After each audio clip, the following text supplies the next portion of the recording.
प्रधानमंत्री अब बहुत ही कठोर शब्दों में संदेश दिए कि भ्रष्टाचार और परिवारवाद को अब मिटाना है।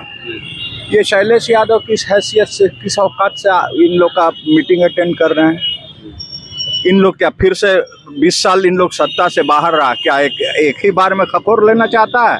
लोग क्या लगाएंगे, वो तथ्य है मीडिया में। आप मीडिया कर्मी, आपको अच्छी तरह से पता है।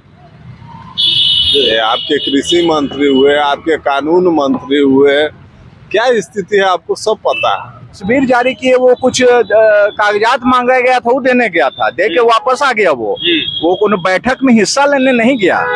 तो यही बात तो आरजेडी भी कह देगी कि किसी जरूरी काम से गए थे शैलेश कुमार की, तो खारिज करें।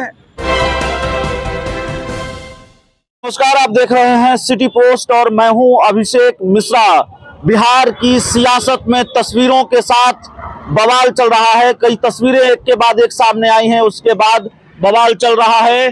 पहली तस्वीर जब तेज प्रताप यादव अपने बहनोई शैलेश कुमार के साथ एक सरकारी बैठक में हिस्सा ले रहे हैं। दूसरी तस्वीर जब तेजस्वी यादव अपने सलाहकार के साथ सरकारी बैठक में हिस्सा ले रहे हैं।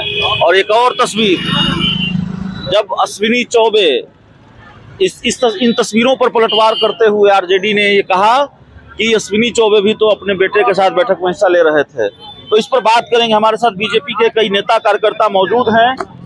शुरुआत आपसे सर, तस्वीरों को लेकर बड़ा बवाल चल रहा है बिहार की राजनीति में। तेज प्रताप यादव सरकारी बैठक में हिस्सा ले रहे हैं, उसमें जब उनके बहनोई शैलेश कुमार दिखते हैं, सुशील मोदी निशाना साधते हैं। तेजस्वी यादव पथ निर्माण विभाग की बैठक में जब हिस्सा लेते हैं, उसमें उनके सलाहकार संजय यादव दिखते हैं, सुशील मोदी निशाना साधते हैं। देखिए, आपको याद होगा 15 अगस्त को प्रधानमंत्री ने बहुत ही करारा प्रहार किया था परिवारवाद पर और वो साफ संदेश दिए प्रधानमंत्री अब बहुत ही कठोर शब्दों में संदेश दिए कि भ्रष्टाचार और परिवारवाद को अब मिटाना है। ये शैलेश यादव किस हैसियत से, किस औकात से इन लोग का मीटिंग अटेंड कर रहे हैं? इन लोग क्या फिर से 20 साल इन लोग सत्ता से बाहर रहा, क्या एक ही बार में खपोर लेना चाहता है? परिवारवाद को आप दूर रखिए। आप तेजस्वी जी रहे और उनके भाई रहे, कोई दिक्कत नहीं है। उनकी पार्टी के बड़े नेता है, पूर्व डिप्टी सीएम है सुशील मोदी। उन्होंने कहा कि नीतीश कुमार बहुत मजबूर हो गए हैं। एकदम बिल्कुल सही कहा माननीय सुशील जी ने। नीतीश कुमार तो साफ घुटना टेक दिए हैं आरजेडी के सामने। और नीतीश कुमार के पार्टी का वजूद 1 महीना, 2 महीना, 6 महीना चल जाए तो मैं बहुत ही सुकून करूंगा कि भाई चल गया 6 महीना। लेकिन 6 महीना के अंदर इनके पार्टी को आरजेडी रूपी दानव निगल जाएगा। आरजेडी निकल जाएगा, विलय हो जाएगा। लेकिन जब आप तस्वीरों पर हमला बोलते हैं तो दूसरी तरफ से आरजेडी की तरफ से एक और तस्वीर जारी कर दी जाती है कि देखिए, अश्विनी चौबे जब केंद्रीय राज्य मंत्री हैं तो उनके बेटे कैसे सरकारी बैठक में हिस्सा ले रहे हैं। अश्विनी जी सरकारी हिस्सा, उनका बेटा सरकारी मीटिंग में कभी भाग नहीं लिया। नहीं, तस्वीर जारी की है आरजेडी ने। तस्वीर जारी की है, वो कुछ कागजात मांगा गया था, वो देने गया था, दे के वापस आ गया। वो कोनो बैठक में हिस्सा लेने नहीं गया। तो यही बात तो आरजेडी भी कह देगी कि किसी जरूरी काम से गए थे शैलेश कुमार की, तो खारिज करें। इन आरोपों को आरजेडी खारिज करे कि नहीं, शैलेश जी इसका हिस्सा नहीं है, वो बैठक में भाग नहीं ले रहे। हाँ, नोटिफिकेशन अगर जारी हो जाता, रख सकते हैं उसको, तो नोटिफिकेशन जारी करके शैलेश जी को रखें। कोई दिक्कत है? एक महत्वपूर्ण सवाल ये है कि आखिर सरकार बने हुए 1 सप्ताह हो गया है, कैसे आप लोग ये दावा कर रहे हैं कि 7 दिन में ही महाजंगल राज आ गया, जंगल राज की वापसी हो गई?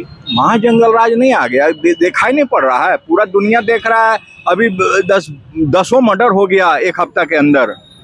कोई आर्मी मैन मारा जा रहा है, कोई लड़की, निर्दोष लड़की मारी जा रही है। 40 लाख वहाँ से बुद्धा टोयोटा से लूट लिया गया। कहाँ मने दुर्दांत अपराधियों का मतलब कि एकदम ये। देखिए, बीजेपी के कई और नेता हमारे साथ मौजूद हैं, कई नेता मौजूद हैं, उनसे हम बातचीत करें। देखिए, ये जंगल राज की वापसी हो गई है, बीजेपी ये दावा कर रही है 7 दिन में जंगल राज आ गया। भाई, जो घटनाएं हो रही है बिहार में, वो आप नहीं देख रहे हैं क्या? जी हैं? और जो मीटिंग हो रही है, जो सरकार के मंत्री हैं, उन पे जो आरोप लग रहा है, हम लोग क्या लगाएंगे? वो तथ्य है मीडिया में। आप मीडिया कर्मी, आपको अच्छी तरह से पता है। ये आपके कृषि मंत्री हुए, आपके कानून मंत्री हुए, क्या स्थिति है आपको सब पता है। सब पता है। हाँ, जो सरकार का कानून मंत्री है, जिसके कानून से पूरे बिहार को चलाना है, और कहीं नहीं कहीं उन्हीं पे आरोप है, तो ये कहाँ बिहार जा रहा है? ठीक है, एक आखिरी कमेंट आपसे लेना चाहेंगे। पिछली बार मुझे याद है आपसे बात हो रही थी तो उन्होंने कहा था कि अभी हम लोगों का खेल बाकी है। सर, खेल तो ऑटोमेटिक होगा, हो रहा है, खेल हो रहा है। जी जी, वो तो खुद मतलब अब सरकार 2-4-6 महीने चलने दीजिए, खेल हो जाएगा। घटनाक्रम एक से एक आपको देखने को मिलेगा। चलिए, खेल हो जाएगा, ये बीजेपी के नेताओं का दावा है। एक बातचीत कर रहे थे, पार्टी के नेताओं का जमावड़ा लगता है। इस वक्त हम बीजेपी दफ्तर के बाहर हैं, चाय पर चर्चा होती है इनकी आपस में। हमने सोचा इनसे राय ले ली जाए, इनसे इनका ओपिनियन जान लिया जाए, बातचीत कर ली जाए। तो इस पूरी रिपोर्ट में इतना ही। बहुत बहुत धन्यवाद।